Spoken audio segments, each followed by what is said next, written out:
देशातील वैद्यकीय शिक्षणाच्या प्रवेशासाठी सर्वात महत्त्वाची मानली जाणारी यंदाची नीट परीक्षा रद्द करण्यात आली आहे.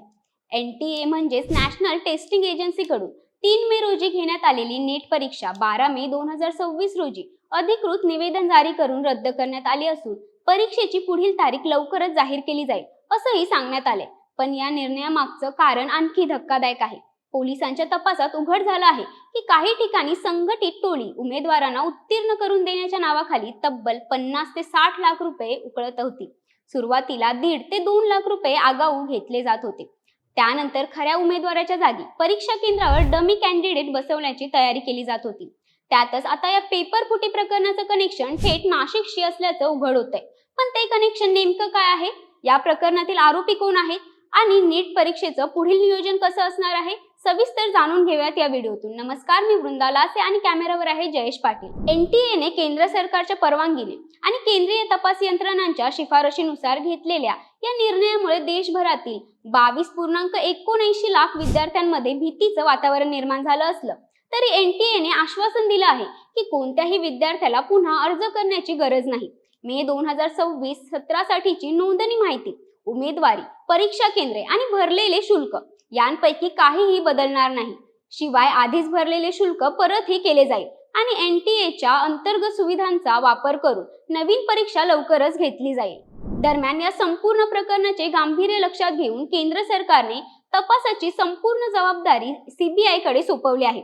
NTA ने तपासासाठी सर्व कागदपत्रे आणि माहिती देण्याची तयारी दर्शवली असून देशातील सर्वात मोठ्या परीक्षा प्रक्रियेतील या गैरप्रकाराचा छडा लावण्यासाठी केंद्रीय यंत्रणा सक्रिय झाली आहे. पेपर लीकच्या आरोपांप्रमाणेच 3 मे रोजी होणारा नीटचा पेपर 1 मे रोजीच फुटल्याची माहिती समोर आली होती. सोशल मीडियावर विशेषतः टेलिग्राम ग्रुप्स आणि इंस्टाग्रामवर प्रश्नपत्रिका आणि उत्तर तालिका व्हायरल झाल्याचे दावे केले जात होते.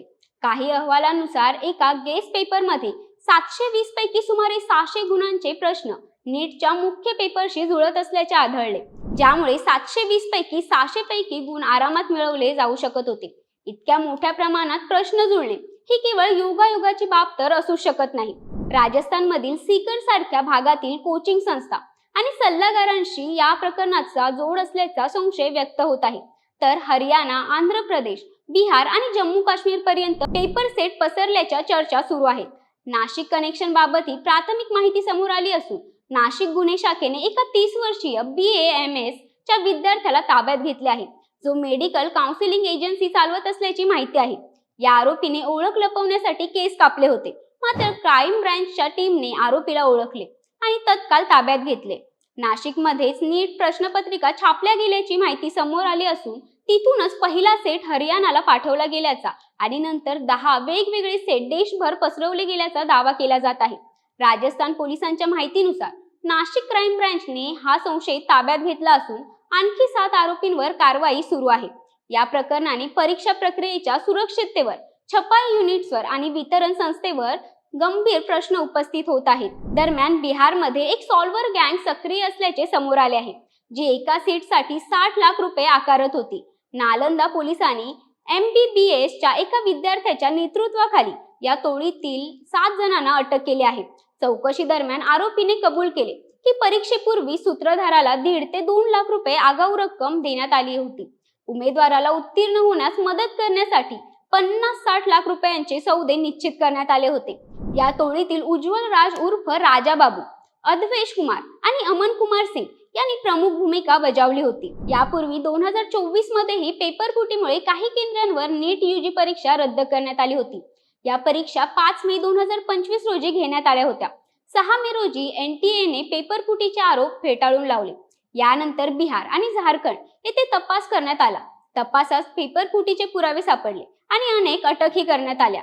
तथापि सर्वोच्च न्यायालयाने संपूर्ण परीक्षा रद्द करण्यास नकार दिला आणि काही केंद्रांवर 1539 उमेदवारांसाठी फेरपरीक्षा घेण्यात आली. पेपर फुटीच्या आरोपांव्यतिरिक्त 720 पैकी 720 गुण मिळवणारे 67 विद्यार्थी आणि एकाच केंद्रातून आलेले अनेक टॉपर हे देखील एक मोठे वादाचे कारण ठरले होते. या सर्व घडामोडींमुळे लाखो विद्यार्थ्यांचे भवितव्य सध्या अनिश्चिततेत आहे. एकीकडे वर्षभराची मेहनत वाया जाण्याची भीती, तर दुसरीकडे पुन्हा परीक्षा देण्याचा तणाव, अशा दुहेरी संकटाचा सामना विद्यार्थ्यांना करावा लागत आहे. आता सर्वांचे लक्ष नव्या परीक्षेच्या तारखांकडे आणि तपासाच्या निष्कर्षांकडे लागले आहे. या प्रकरणात आणखी मोठे खुलासे होण्याची शक्यता व्यक्त केली जात असून देशातील परीक्षा व्यवस्थेतील त्रुटींवरही आता गंभीरपणे विचार करण्याची गरज अधोरेखित झाली आहे.